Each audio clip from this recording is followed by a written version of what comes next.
Behind a quieter Mamata, Prepped Speeches and Prashant Kishor by Ishadrita Lahiri.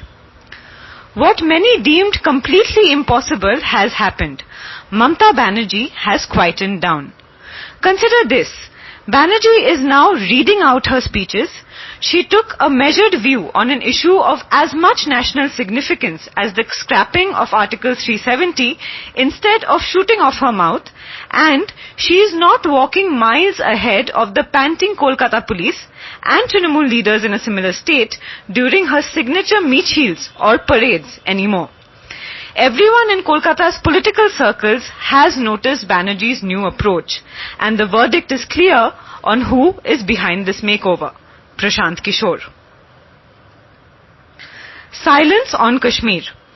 Signed on by Mamata and the Trinamool Congress in June to plan the party's campaign for the 2021 West Bengal Assembly elections, Kishor and his political consultancy firm, the Indian Political Action Committee or IPAC, has been actively working with the TMC for about a month now. Kishor was apparently brought on board on the insistence of Mamata's nephew and TMC leader, Abhishek Banerjee.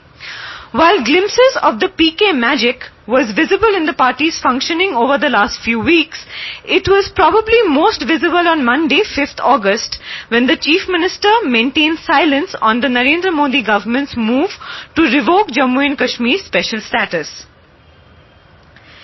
Even as her MPs like Derek O'Brien argued fiercely against the Jammu and Kashmir reorganization bill in the Rajya Sabha, their words for the large part focused more on the way the Modi government went about introducing the bill rather than the decision itself. Curiously, instead of voting against the bill, the TMC MPs in both houses of parliament decided to walk out. This in spite of the knowledge that in the Indian parliament, a walkout is a walkover. If we voted, the bill would have had more legitimacy. You should be questioning the Congress strategy. Their lack of planning is affecting the opposition stance on the issue, said a party insider. Banerjee broke her silence on Tuesday, but even her opposition was more to the government's methods as well as the bifurcation of Jammu and Kashmir and not to the revocation of Article 370. Sources in the Trinamool Congress as well as the West Bengal government say that this careful choosing of words comes from IPAC's diktat that the party should now move from proving political dominance to focusing on governance. Long story short, not all battles are meant to be fought, and the battle should definitely not be won at the cost of losing the war.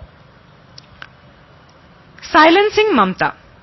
It is well known, not just by those with knowledge of West Bengal politics, but even the layman, that Didi listens to no one.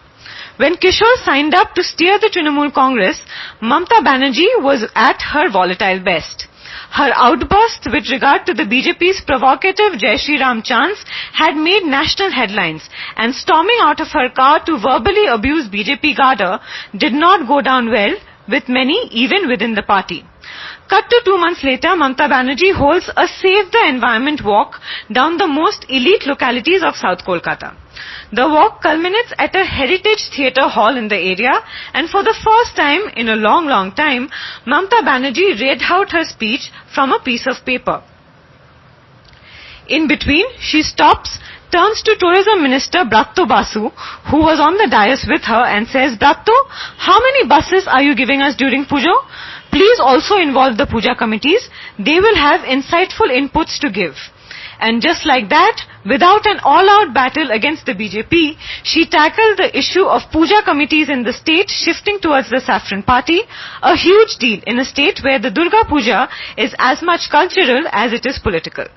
A similar pattern was followed in the event that followed right after, the one organized by the East Bengal Football Club on its 100th anniversary. This time, she stopped in the middle of her speech to address Sports Minister Arup Biswas and instruct him to organize a mega function for the club's centenary. It was clear that the CM instructing ministers on stage wasn't the usual Mamata Banerjee going off script and shooting off her mouth. It was a carefully planned deviation. Listen more than talk. Didi Ke Bolo. Kishor's first campaign for the Trinamool is an extensive phone and internet outreach program called Didi Ke Bolo. Citizens can directly call the CM's team on a public mobile number or connect with them on the internet. The campaign was launched in a glitzy, corporate-looking event at Kolkata's Nazrul Manch. Since then, posters regarding the same have been plastered across the city. It is also being pushed extensively on social media. Kishor's iPack was the highest political ad spender on Facebook this week, spending 1.47 lakh rupees on 25 ads. The campaign has seen small successes already, with Trinamool leaders taking cognizance and publicly working towards local issues that were brought to light by callers. Sources in the IPAC say that this is the first of about 15 to 20 such initiatives that IPAC will roll out in the next 2 years. They also say that just like Kishor had a 7-point agenda for Nitish and a 9-point agenda for Jagan Mohan Reddy, a similar plan will be rolled out for the Trinamool Congress as well. The first agenda, though, quite clearly, was to rein in Mamata Banerjee. And to Kishor's credit, he is one of the very few people in Bengal right now who can boast of having done that.